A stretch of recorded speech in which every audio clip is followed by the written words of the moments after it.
Hi friends, Melanie here on May the 6th, 2026 with the Astro Weather for the week going until May 12th. Of course, the main event, the main news of the week is today's Pluto turning retrograde. Pluto in early Aquarius has reached its furthest position in the zodiac this year, from which it went retrograde this morning and will be going direct again, forward from Earth perspective, in other words, on October 15th. This is the yearly rhythm of Pluto. Typically, these years from May, retrograde from May to October, direct from October to May. Okay, here we go. And so, what is this all about? Pluto is about change. It's about change being the only constant. Speaking of Taurus, which likes stability.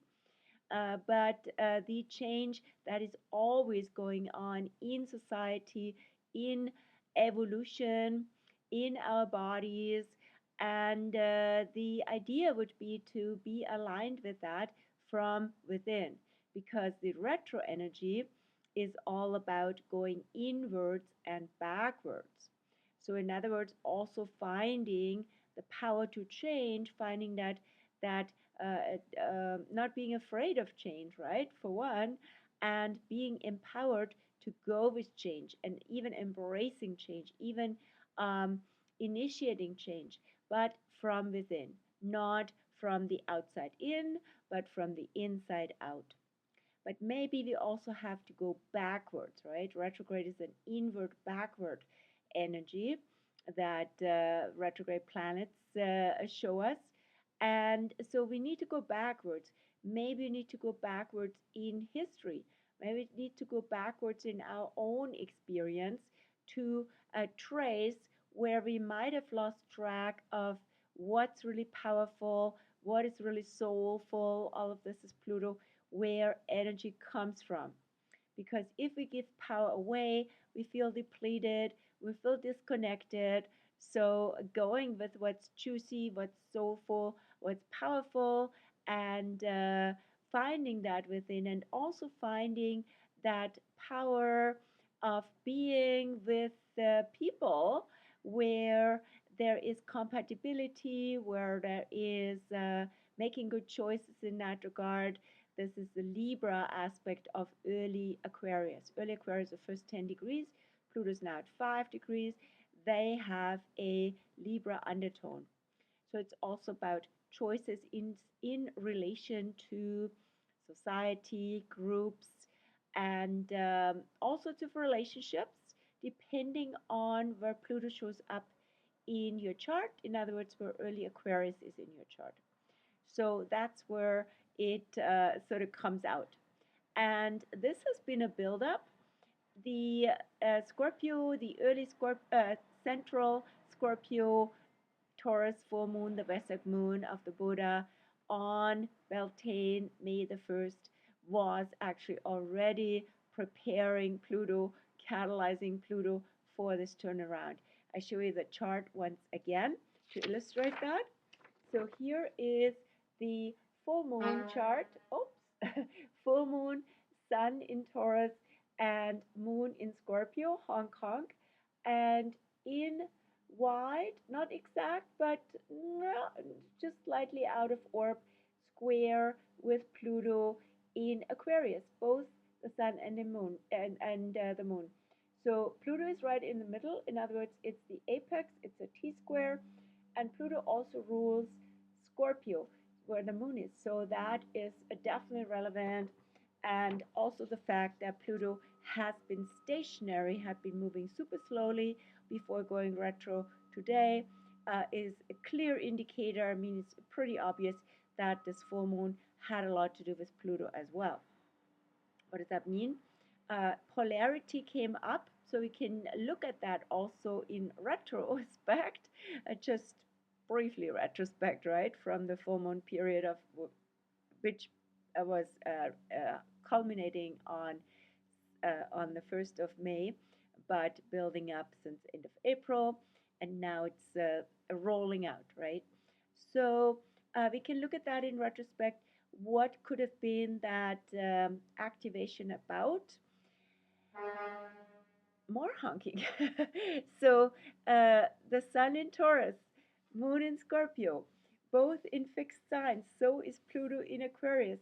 I often refer to the Buddha's teachings when it comes to the Wesak moon, of course, because suffering, discontent, dukkha issues come up when there is attachment. So either attachment to what we want, which is a Taurian thing, desires, ruled by Venus, or aversion, or what we don't want to get rid of, that is Scorpio. And so when we attached either way, we invest a lot of energy into that, and there is suffering, right? We could be in this constant place of wanting more, or also sabotaging ourselves with all these negative thoughts that we feel we can't get rid of. And so, what's the solution? Solution from the Buddhist perspective is to step back, be the witness, that is also Aquarius, right, to what's going on, and also to embrace impermanence, which is the most important law of the universe. In other words, change is the only constant. So, impermanence, transformation, change is also apropos Pluto. And what would be an access for change? And maybe also, as we have that consciousness, as we have done deep the solar consciousness, as we might have done, hopefully, our emotional processing with the moon in Scorpio, we have come to understand what's going on with the moon in Sagittarius following that. And now the moon is in Capricorn. Since when did that start? Uh, yes, this morning, this afternoon. Sorry, yesterday afternoon. Yesterday, the 5th in the afternoon, the moon went into Capricorn and will be in Capricorn until the just after midnight on Friday, the 8th. So Capricorn moon is about integrity, is about walking our talk, doing something about what we understand, being uh, rather than judgmental of others, being keeping things simple and leading by example, taking the high road, being pragmatic and yeah, and grounded, right? So moon in Capricorn today, let me talk a little bit more about Pluto having come out of Capricorn 2024 and now being in Aquarius until 2044, 43, 44. That is a shift also indicated by Pluto in society, beyond having seen how these hierarchical uh, down mm, pyramidal structures, top down structures, have taken advantage, have exploited the earth, have exploited people, have exploited situations. So we have come to understand that, and we need to take our power back in that regard and not support that old, outdated model anymore. However, also Pluto in Aquarius has its own shadow. In other words, this is about the power abuse via technocracy and plutocracy, right? So plutocracy could be also Capricorn. Pluto, literally plutocracy, is Pluto means wealth, also hidden wealth, and inner wealth in this case with retro, but also hidden wealth and the rulership of that, right? Cracy means like who rules, like democracy. Ideally, the people rule and the citizens, and with plutocracy, the wealthy rule, an elite class rules, and with technocracy, technology rules, and that's of course a connection between technocracy and plutocracy. So we can see now how powerful technology has become. So not giving all the power away, making choices, as I said early. Aquarius has a Libra undertone, making a choice also in our relationship with technology and technocracy. And the system in that regard, Aquarius is very much about systems, systemic issues.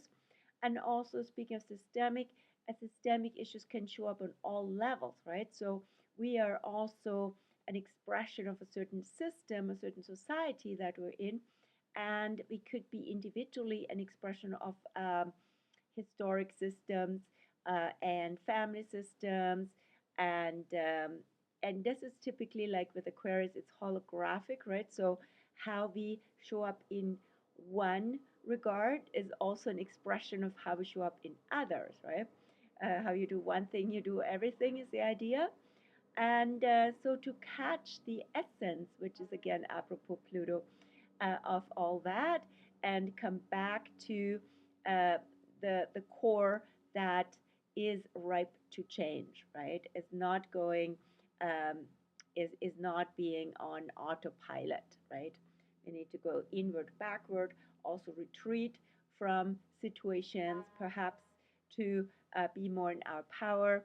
And Pluto Aquarius is also the power with. So, in other words, collaboration, cooperation between equals and people who support and respect each other. And there's contribution is happening. Lots of honking is happening too. So, yeah, so this is the idea with Pluto in Aquarius. This has just started, but it has started with a really powerful note, right? With that, as I said, Wesak Full Moon in Scorpio ruled by Pluto. Now, what else is going on this week? Pretty much after this event today, which is still integrating, as I said, for a while. The two main alignments this week are actually quite smooth sailing because it will be the Sun and Mercury in Taurus. First, the Sun on May 10th, Mother's Day, then Mercury in Taurus, following on the heels of the Sun on May 12th, going into sextile, two signs apart, with Jupiter in Cancer. So Taurus and Cancer were compatible. This is an ease. It shows like where there is a connection, and then also where it's both yin energy, right? Where there's grounding, where we feel we have arrived in our place. There is a stability. There's joy. That can be literally nature in spring, can be gardens, can be anything that we feel like, ah, yes, I can settle here, right? And in combination with Jupiter in Cancer, and that is also the big theme around belonging and where do we feel at home, right? And do we feel welcome and welcoming? All of that is Cancer. And also, of course, because Jupiter is expansive, it's also about the human family and where's your vibe, where's your tribe, where's your vibe, basically, right? And so, what makes us happy, and how can we, with our generosity, is that well received? And can we feel we bring happiness, and happiness gets enhanced? This is very much a Jupiter in Cancer situation. So, and let's look at the moon. Speaking of Cancer being ruled by the moon, um, we have the moon in Capricorn now until until Friday the 8th in the morning, or just after midnight. And so this is a time to, again, as I said, be grounded, be consistent, be clear, and be in leadership, in emotional leadership, right? Also being down to earth, not and together, so to say, being emotionally together is the idea of Pluto in, the Moon in Capricorn, which will make a square alignments tomorrow, the 7th. Moon will first of all go in opposition with Jupiter in the early morning, and then into square with Chiron and Mars, with Mars first and then Chiron in Aries. So this is also some kind of crisis situation, which has to do with the three pillars of Moon in Capricorn: maturity, solid, and consistent energy emotionally, and Jupiter in Cancer, which could also mean like, oh my gosh, there's so much to feel here actually. Or also, on the other hand, as I said, being truthful, right, about our feeling. Jupiter rules Sagittarius. The truth and the truth of what makes us happy and how we want to enhance a situation.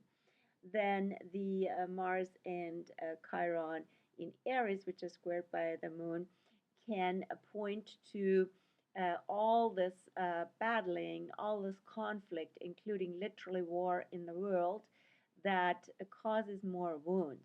So we don't want to contribute to that. We might want to step away from that, or yeah, retreat without losing our face. That's not even an issue, right? I'm just thinking of a Sabian symbol somewhere in Capricorn that says a general retreats, and by retreating is actually mm, it shows a character, right? So that can be a personal and can be also societal and political issue. Um, yeah, and then the moon goes into Aquarius. Friday, right after midnight, the whole day Friday is moon in Aquarius, whole day Saturday until Sunday morning. And of course, the moon will then also meet Pluto, freshly retrograde. That is the initiation of Pluto retrograde by the moon on Friday the 8th. 8 is also a power number relating to the 8th house, relating to Scorpio, which rules Pluto, which Pluto rules. So, what's going on there with power? In other words, the power of um, not power from so much, right? But power to and power with, right? That would be especially the power with is very much apropos Pluto in Aquarius, like two words. And so that can come up also very much in our moods, in our emotions, in the overall energy field, where I feel like, yep, this is the way forward. Also, although Pluto is retrograde, but Aquarius is about the future. That's what I mean, right? So we have to be come inwards into our soul power to get an instinctual but also very clear, crystal clear Aquarius, a sense of what the way forward is, right? And where power with happens. Then, yeah, so the moon will be then also half moon, Aquarius moon, Taurus sun, square the sun, of course, and Mercury on Saturday, the 9th. And it can be, yeah, there can be friction, but not necessarily. It can be also lots of energy is generated by squares regarding community, Aquarius, and tradition with Taurus, right? Or yeah, or also something that grounds us, right? Even being with friends and enjoying food and enjoying good traditions you have with people, right? What you like to do, what you really enjoy. Then the moon will go into Pisces on the 10th, on Mother's Day in the morning, and will be in Pisces all day Monday. Monday is just one alignment with the moon, and Tuesday until the evening. Tuesday the 12th is how far our astrology week goes. So I'm just seeing I have a okay, I put Virgo in there for some reason. Okay, yeah, in my write up little tile there. Anyway, I'll correct that. So the moon will be in Pisces. It's a waning moon, right? We will approach the new moon on the 16th, and Pisces moon, especially in combination with waning, is a lot about letting go, is about releasing, is about allowing things to go where they need to go, is about relaxing also, especially in combination with the sun in Taurus that likes it also comfortable and relaxed in terms of no worries, no not fretting anything, right? So this could be also literally an immersion in the joy and beauty of nature in spring. Yeah, so Pisces moon. And then let's go into the decanates. We're currently still in the central part of Taurus, which has a Taurus undertone, which can be double sticky or also double, very much apropos our senses, about our enjoyment, about sensuality. And then we go into the Virgo part of Taurus from May 11th till 20th, and that is about now health, wellness. That comes from healthy habits, for example, or also working and being of service with what we value. And also, if we integrate what we value into our daily lives, we can enjoy life better, which is the whole point of Taurus. So I like to end on this pleasant note and wish you a beautiful week. What else is on in the astrology world? In my astrology practice, I have currently a Mother's Month. So, in other words, Mother's Month special. Call it also the Astro Spa for moms since May 1st and going until May 11th. So, all moms get 22% off my regular rate, and that, of course, also applies to gift certificates for moms. Um, the event is on my Facebook page, and you can always contact me if you like to book or like to purchase a gift certificate. Um, that's about it from my end. And yes, daily information, daily Astro Weather on my Facebook page and also in the email Astro News that you can get for every new moon and full moon by if you subscribe. And yeah, and also Instagram is where I post. The blog is, of course, where the articles for these various shifts in astrology are at home. In other words, in this case, Pluto retrograde. And yeah, that's it. So if you like this video, let me know. You comment, any questions, welcome. And yeah, and share it if it can have good value for other people. Subscribe to support it and get more content in that regard. I post once a week, and that is typically on Wednesday, from Wednesday to Tuesday. So I wish you a beautiful week and see you around. Ciao.